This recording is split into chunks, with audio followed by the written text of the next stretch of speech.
Well, hello, and welcome again to the 2012fad.com.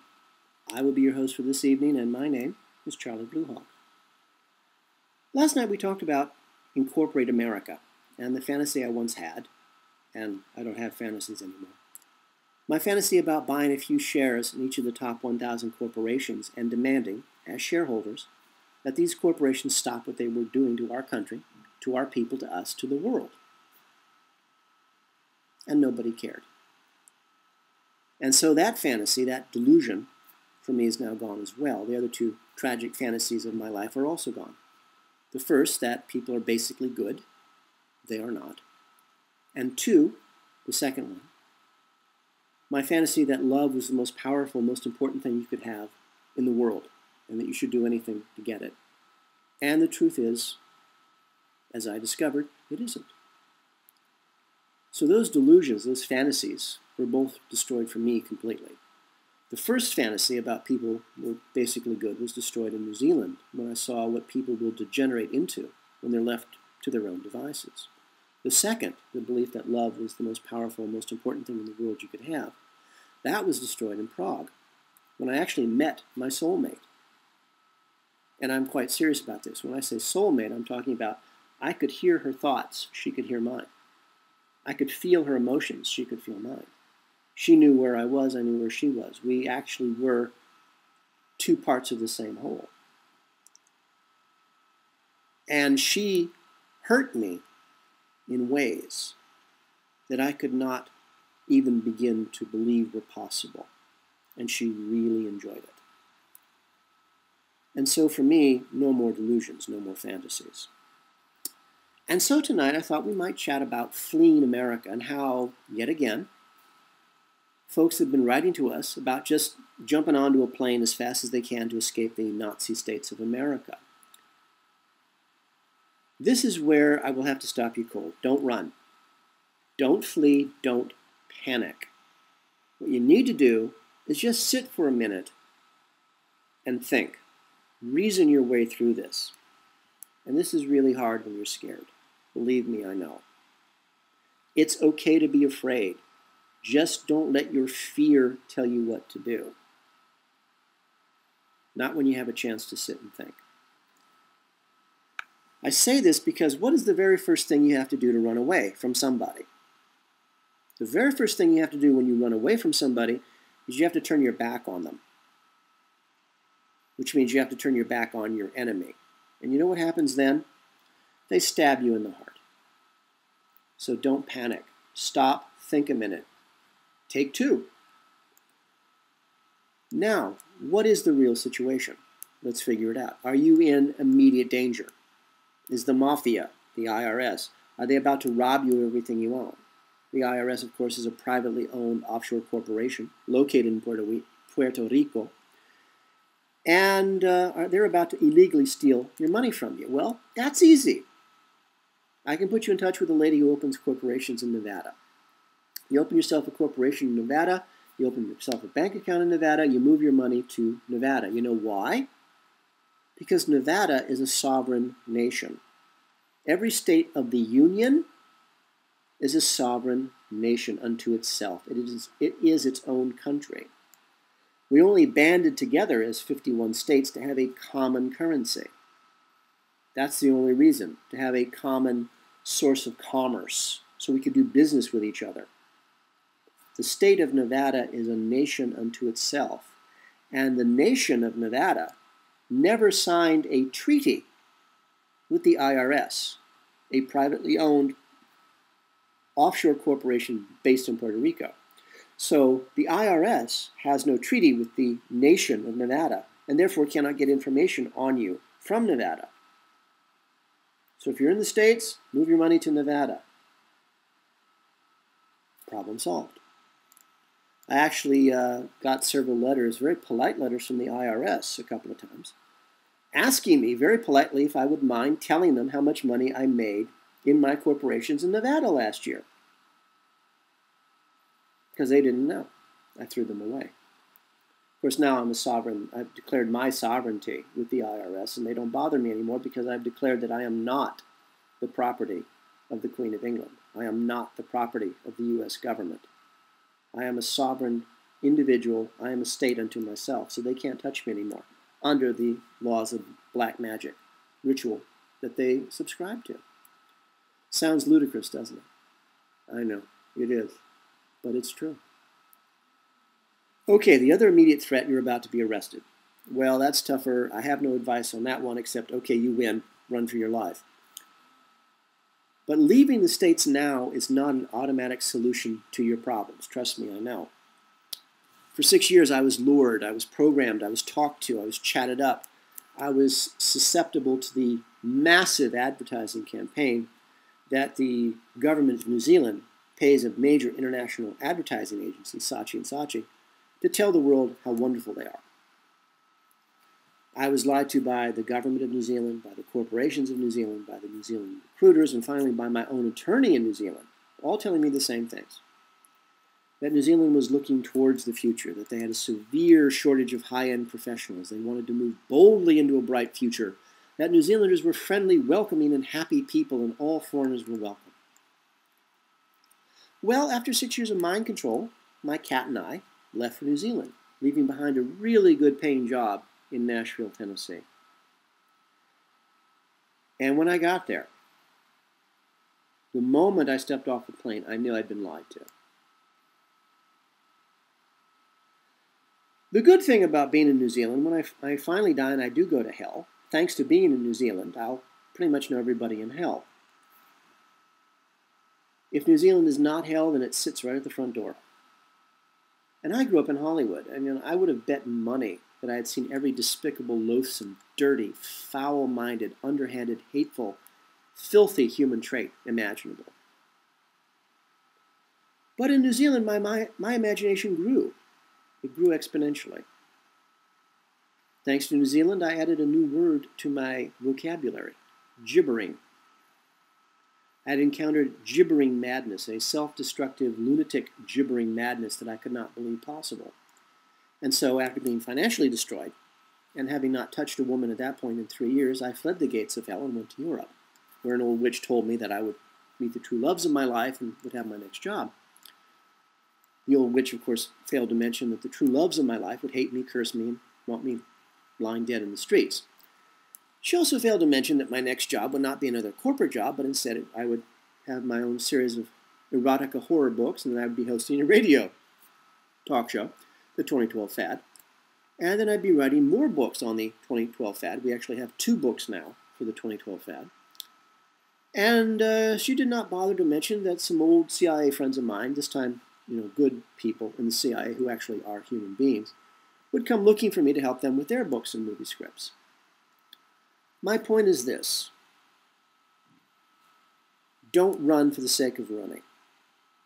Have a plan. And then get that plan in writing, and then read it, and then go out and take a walk and come back and read it again. It'll look different, trust me. So let's go through some examples of moving overseas, what you have to do before you move overseas. And again, my personal experience. If my suffering helps you, let's do it. Because I'd hate to think that I went through this for nothing. I really would hate to do that. So my only objection to dying at this moment in time would be, I lived through all this for nothing. I don't fear death. It just sort of makes me sad that it comes to that. First thing you need before moving overseas, you need a job. Do you have the skills that that country is looking for? 2, get a contract. If you ever hear anyone say to you that you must be on site in order for a corporation to hire you in that country, they are lying. Hang up on them and try a different country. That's what they pulled on me in New Zealand. After you have a signed contract in your hands, leave everything you have behind. Take nothing but a suitcase, maybe 2, but nothing more than you can personally carry yourself. If you can't get your bags on and off a plane or on and off a bus, leave it behind. Here's the hard one, as if this isn't hard enough. Say goodbye to your pets. Find them good homes. Leave them behind. If you can't find them good homes, you take them to the vet and you have them killed. You hold them in your arms. You say, give me something that will make them die painlessly, gently. Because I'm telling you right now, from my personal experience, it's better for them and better for you. This is ugly, but it's true. When you leave the States, go with no debt, because whatever money you make overseas will not pay your bills in the States. It's better to leave everything behind or leave nothing behind. Better to sell everything or just throw it in a dumpster than to put it into storage. Again, I learned this from personal experience. Better to sell everything and leave nothing behind, or throw it in a dumpster, because you have to assume you'll never see it again. This is all very hard stuff. I know. I did it the other way around. And now that everything in the world I have is gone, I still owe the Bank of New Zealand money for having it shipped over to me. It's better I should have left it in storage in the States and let them throw it away. Better I should have just thrown it into the dumpster before I left. It would have saved me so much money. I lost my truck. I had to sell it. A friend of mine sold it for me in the States. I love that truck. It's the truck I dreamed about as having as a kid. I finally had it, and I had it for 12 years, I think. I loved that truck. And from all the lies I heard in New Zealand, I knew I could just ship it over in a couple of months because I'd be making money. I'd be being paid. No. I lost everything. So before you leave the States, either sell it or get rid of it. I'm just telling you. And trust nothing that you hear. Believe only what you see. And I'm sorry, we have to use the horror story of New Zealand again. And yes, I know you're tired of me talking about New Zealand, and I truly guarantee to you that I'm tired of talking about it myself. But the New Zealanders will loudly declare how civilized and welcoming and friendly they are, and that bigotry and prejudice and racism do not exist in New Zealand. Even as they rape Asian women in the street in broad daylight while other Kiwis look on and continue to walk by. Why? She's a foreigner. And yes, this has happened in New Zealand numerous times. Read a newspaper. So again, trust your eyes. Ignore what you are told. Believe nothing that anyone says to you unless it's in writing and it's signed. Now, that said, Europe is infinitely better than New Zealand. Frankly, hell would be better than New Zealand. But in Europe, there are still problems. How long have you been in your profession? If it's longer than 10 years, it's a pretty good bet no one will hire you. You're too overqualified. You will frighten people. If you're from the States and you go to New Zealand, you're going to be hated, loathed, despised, and feared because you're American. Don't really have that problem so much in Europe. The problem we have in Europe is if you have dark skin, they're still not crazy about that. But at least they're not going to lynch you for it. They'll let you have a job just because you have dark skin. That won't bother them. Just don't expect, a lot of friendliness.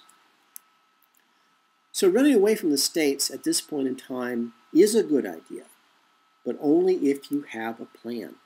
Only if you have some place specific to go, a job waiting for you, or you have enough money in the bank to see you over for a few years. Now, if you've got a lot of money in the bank, or, enough, you can live very cheaply in Europe on your US dollars.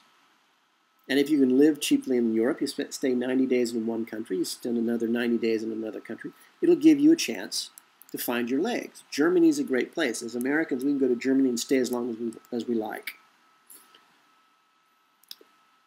But please, and I'm begging you, have a plan. And have a plan that actually works. And then ask questions. And then ask more questions.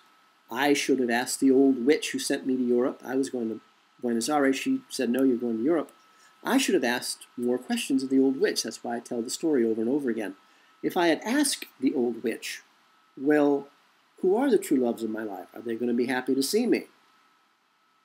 She would have told me the truth, and I wouldn't have gone. If I had asked the old witch, well, what jobs am I getting? Am I getting another corporate job, which is all I want? I don't want the moon and the stars. I just want my girls, and I want my job. If I had asked questions of the old witch, she would have had to tell me, and I would have gone to Buenos Aires. Ask more questions. Now, it's been 4 years since I fled the United States, thinking I had a place to go, a job, and a place where I was told over and over again I would be welcome and I would be family. All lies. And all those lies cost me everything I had. And it's taken me this long, 4 years, to finally just now to get back on my feet financially. And I'm still deep in debt from my trip to New Zealand, from the lie that is New Zealand. And it's been very hard, and it's been very ugly, and it's been very mean-spirited, and I simply cannot recommend it to you. But you might have something that I've never had. You might have a family who loves you and will work with you and will stand by you. Now, if you've got that, you'll probably be okay. Of course, having a few bucks in the bank will help too. For all of us here at the 2012fad.com, this is Charlie Bluehawk. Wishing you a really good day and reminding you, please, keep just one good thought. The 2012 Fad is brought to you by Coffee and Blood, Love Letters Between the Dead, a series of 5 erotica horror novels about a fallen angel fighting his way back to regain his own soul, and how the CIA war against the human race, their black magic, captures and traps him in the body of a mind-controlled slave designed to hunt down and to kill their god, their Satan.